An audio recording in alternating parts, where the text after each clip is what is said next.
শহরের শেষে একটা সরকারি কবরস্থান আছে। ওই কবরস্থানে দেখাশোনা আর কবর দেওয়ার কাজ রামিজ মিয়া করে থাকে। সন্ধ্যের সময় অ্যাম্বুলেন্স করে একটা লাশ এলো। বেশিরভাগ বেওয়ারিশ লাশ এখানেই কবর দেওয়া হয়। রামিজ মিয়ার এইসব লাশ কবরে রাখতে খুব মায়া হয়। আহারে, আবার একটা বেওয়ারিশ লাশ এলো। পৃথিবীতে এতদিন কত আমোদেই না কাটালো, আর এখন মারা যাবার পর তার লাশটাও কেউ খুঁজতে এলো না। এই লোকটার ভাগ্যে হয়তো এটাই লেখা ছিল। কিন্তু লাশটা দেখার পর তার অনুভূতি সম্পূর্ণ পাল্টে গেল। বরং ভয় পেয়ে গেল সে। লোকটার মুখ দেখে রামিজ মিয়া বুঝতে পারল প্রায় 50 বছর বয়স হবে। চেহারায় রাগী রাগী ভাব। বেশিক্ষণ লাশটার দিকে তাকিয়ে থাকতে পারল না রামিজ মিয়া। গাড়িওয়ালাকে বলল, আচ্ছা, এই লাশটার কেসটা কি বলতো? এমন বিভৎস লাগছে কেন? খুন করেছে। লোকটার কি অপরাধ ছিল জানি না, কে বা কারা একে এইভাবে নৃশংস করে খুন করেছে। প্রথমে মাথা শরীর থেকে আলাদা করেছে, তারপর সারা শরীর চাপাতি বা ওই জাতীয় কিছু দিয়ে কুপিয়ে কুপিয়ে মেরে গায়ে অ্যাসিড ঢেলে দিয়েছে।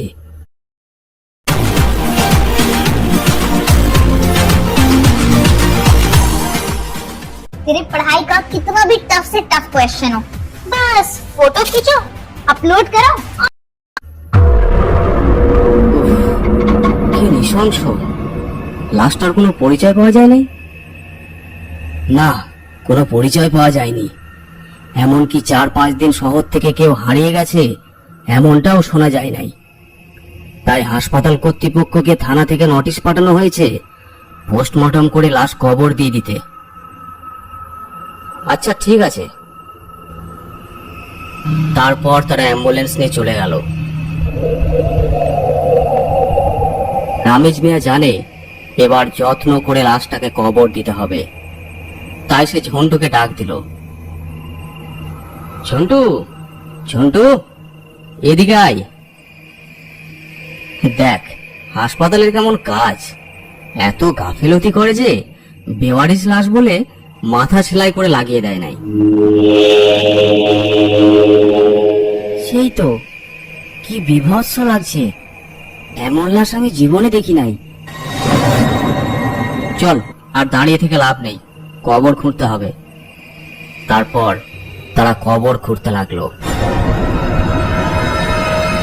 চারিদিক শুনশান, কেউ কোথাও নেই, শুধু কবর খোঁড়ার শব্দ। মাথা কাটা লাশটা স্ট্রেচারের ওপর পড়ে আছে। এমনিতে হাসপাতালের মর্গে 4-5 দিন ছিল। একটা কটু দুর্গন্ধ ছড়াচ্ছে। কবর খোঁড়া শেষ হলে তারা লাশটাকে নিয়ে এসে কবর দিল। আমি তাহলে বাড়ি যাচ্ছি। ঠিক আছে, যা, আমি এবার গোসল করব। ঝন্টু 18-19 বছরের ছেলে।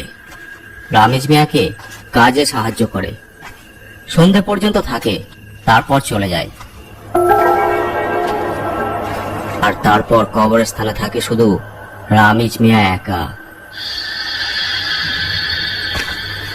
কবরস্থানে যে জায়গাটায় মুর্দার জানাজা পড়ানো হয় তার পাশে গেটের কাছেই একটা খুপড়ি মতো একচালা ঘরে রামিজ মিয়া থাকে।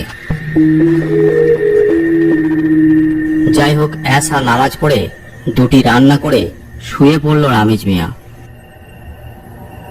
উফ, ভয়ঙ্কর লাশটা চেহারা বারবার চোখের সামনে ভাসছে। এক সময় ঘুমিয়ে পড়ে রামিজ মিয়া। মাঝে মাঝে বাইরে এসে কবরস্থানের দিকে তাকায় একবার। তার মতে কবরস্থানে পাহারা দেবার কিছুই নেই। বড় বড় শহরে নাকি লাশ চুরি হয়, কিন্তু এই শহরে এমন কিছু ঘটেছে বলে সে শুনে নাই। তখন মাঝরাত, শুনশান কবরস্থান। হঠাৎ ঘুম ভেঙে যায় রামিজ মিয়ার।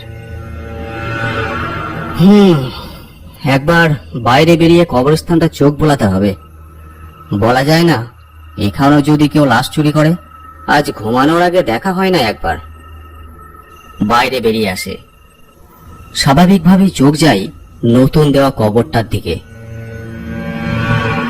কি ব্যাপার, কবরটার মাথার দিকে কি যেন আছে মনে হচ্ছে।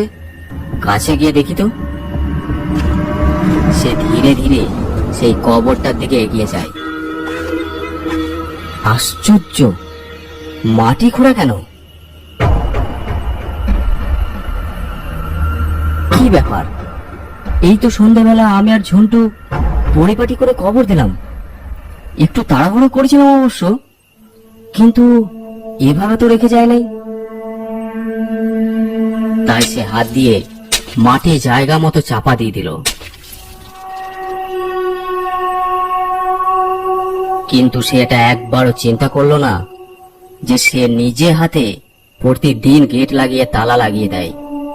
তারপর কোনো কুকুর কেন, মানুষের পক্ষেও কবরস্থানে ঢোকা সম্ভব নয়। যাই হোক, মাটি চাপা দিয়ে সে আবার ঘরের দিকে রওনা দিল। তারপর দরজা লাগিয়ে নিশ্চিন্ত মনে ঘুমিয়ে পড়ল।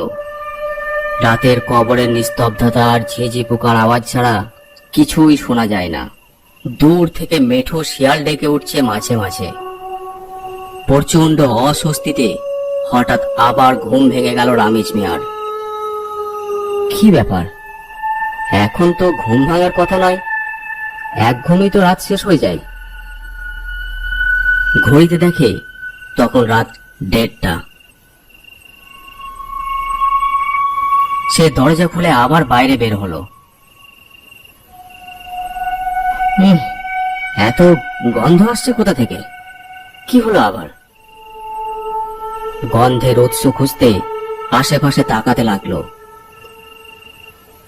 হঠাৎ পরিষ্কার চাঁদের আলোয় দেখলো মুর্দার জানাজা পড়ানো হয় যে জায়গায়, সেখানে সাদা কাপড়ে মোড়া কিছু একটা রয়েছে। কি ওটা? ওটা কি কোনো লাশ? হ্যাঁ, রামিজ মিয়া ভীতু কখনোই নয়, তাই সে ভয় পেল না, বরং এগিয়ে গেল ভালো করে দেখার জন্য। ঠিক মুর্দার খাটিয়া যেখানে রেখে জানাজা পড়ানো হয়, সেখানে একটা লাশ পড়ে আছে। কি ব্যাপার, এত রাতে কারা লাশ নিয়ে এলো? কেউ যদি লাশ নিয়েও আসে তাহলে আমাকে তুললো না কেন? তাছাড়া ভিতরে ঢুকতে হলে গেট দিয়ে ঢুকতে হবে, যার চাবি তো একমাত্র আমার কাছেই আছে। তাহলে এবার চারিদিক থেকে ভয়ের অনুভূতি গ্রাস করলো রামিজ মিয়াকে। হাঁটার শক্তিও মনে হলো কেউ কমিয়ে দিয়েছে। তবু বেকার গোরস্তের মতো সে এগিয়ে গেল লাশটার দিকে।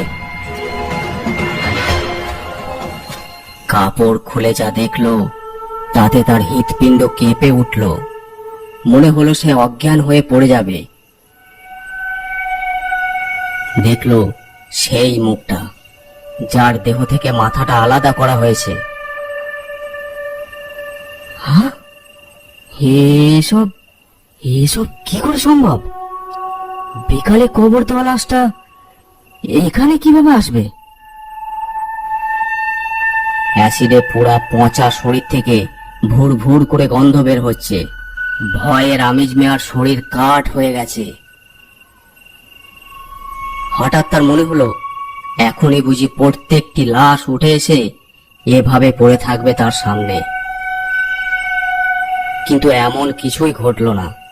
রামিজ মিয়ার সামনে নিথর পড়ে আছে লাশটি। হঠাৎ রামিজ মিয়ার মনে হলো সে যেন গায়ে শক্তি ফিরে পেল। কিভাবে কেন লাশ কবর থেকে উঠে আসলো এসব চিন্তা না করে সে ভাবলো লাশটাকে আবার কবর দিতে হবে। ভাবা মাত্রই সে লাশটাকে কাঁধে তুলে নিল। এত ভারী কেন লাশটা? এত ভারী লাশ তো আমি কখনো তুলিনি।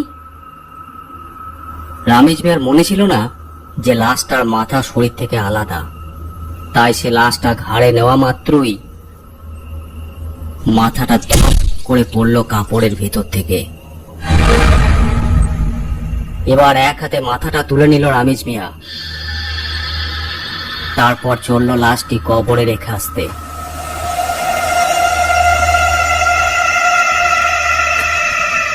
লাশটা কবরে রেখে মাথাটা ঠিক জায়গা মতো বসানো মাত্রই চোখ কপালে উঠল তার। বড় বড় হলুদ চোখ নিয়ে লাশটা তাকিয়ে আছে তার দিকে, আর একটা হাত দিয়ে ধরে রেখেছে রামিজ মিয়ার পাটা, এত জোরে যে কারো সাধ্যই নেই সেই হাত ছাড়ানোর। এ কি, আমাকে ছেড়ে দাও, ছেড়ে দাও আমাকে। কে কে কে তুমি? ছেড়ে দাও, ছেড়ে দাও আমাকে।